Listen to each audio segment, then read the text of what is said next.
আপনি মুখে কাপড় দিয়ে রেখেছেন, আমার সন্দেহ হচ্ছে। আমি আমার নাম বলতে পারবো না। হিন্দুদের কোন বইতে এটা লেখা আছে? আমি এটা বলতে চাইছি যে এই যে ধারণাটা, প্লিজ আপনি প্রথমে রেফারেন্স দিন, তারপর তুলনা করুন।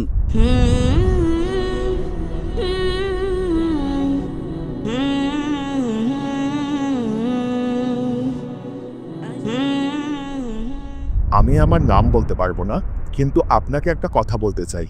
হিন্দু ধর্মে ত্রিকালদর্শী বলে একটা ধারণা আছে এবং বলা হয় কিছু ঋষিমুনি ত্রিকালদর্শী ছিলেন, কিন্তু আসলে এই ধারণাটি প্রথমে আল্লাহ তাআলার জন্য ছিল। ভগবান ঈশ্বর পরমেশ্বরের জন্য ছিল যে একমাত্র আল্লাহই ত্রিকালদর্শী। আপনি মুসলমান না অমুসলিম? অমুসলিম। আপনি কি হিন্দু?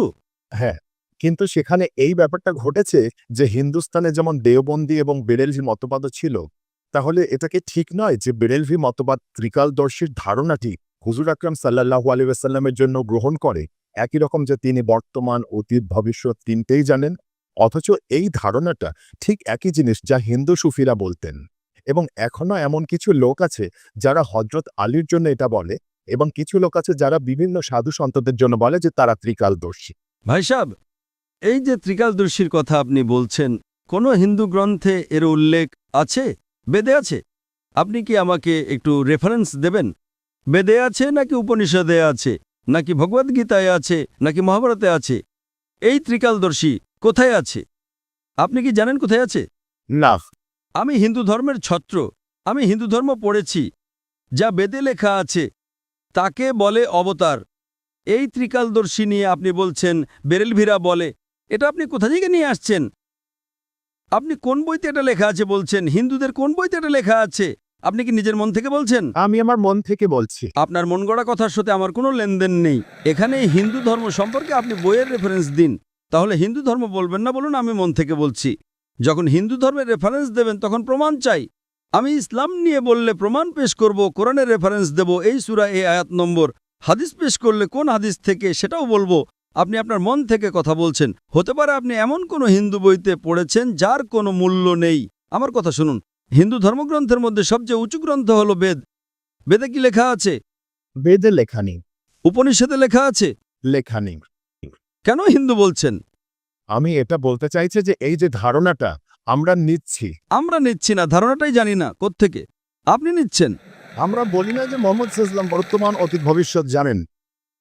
এটা আপনি বলেন, আমি বলি না। মোহাম্মদ সাল্লাল্লাহু আলাইহি ওয়াসাল্লাম পৃথিবীর শ্রেষ্ঠ মানুষ, সর্বশ্রেষ্ঠ। তার কাছে ততটুকু ইলমে গায়েব ছিল যতটুকু আল্লাহ তাআলা বলেছেন। তিনি অনেক অতীত, বর্তমান, ভবিষ্যতের কথা জানতেন, কিন্তু সবটা নয়। আল্লাহ তাকে যতটুকু জানিয়েছেন তার কাছে ঠিক ততটুকু ইলমে গায়েব ছিল। আমি আসলে দুটোর তুলনা করছিলাম যে প্লিজ আপনি প্রথমে রেফারেন্স দিন, তারপর তুলনা করুন। আপনি রেফারেন্স না দিয়ে এমন কথা বলছেন, আপনি শুধু বিভ্রান্ত করছেন। আপনি বুঝলেন তো? মুখে কাপড় বেঁধেছেন, নাম বলছেন না, কোনো সমস্যা নেই। গতকাল এত হিন্দু এসেছিল, গতকাল এত প্রশ্ন করেছে, আপনি মুখে কাপড় দিয়ে রেখেছেন, আমার সন্দেহ হচ্ছে। আপনি রেফারেন্স দিন, আমার কোনো আপত্তি নেই, নইলে অন্য কোনো প্রশ্ন করুন।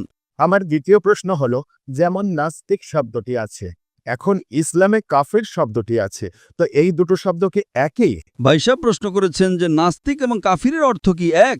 না, এক নয়। নাস্তিক মানে যে খোদা বা ঈশ্বরকে মানে না, সে বলে তার অস্তিত্বই নেই, অ্যাথিস্ট। নাস্তিক মানে অ্যাথিস্ট, মানে সে বলে খোদার কোনো অস্তিত্বই নেই। কাফিরের অর্থ হলো যে কুফর করে, গোপন করে। কাফির শব্দটি আরবি শব্দ কুফর থেকে এসেছে, যার অর্থ গোপন করা, এবং ইসলামিক পরিভাষায় কাফির তাকে বলা হয় যে ইসলামের সত্যকে অস্বীকার করে। গোপন করা বা অস্বীকার করাকে কুফর বলে।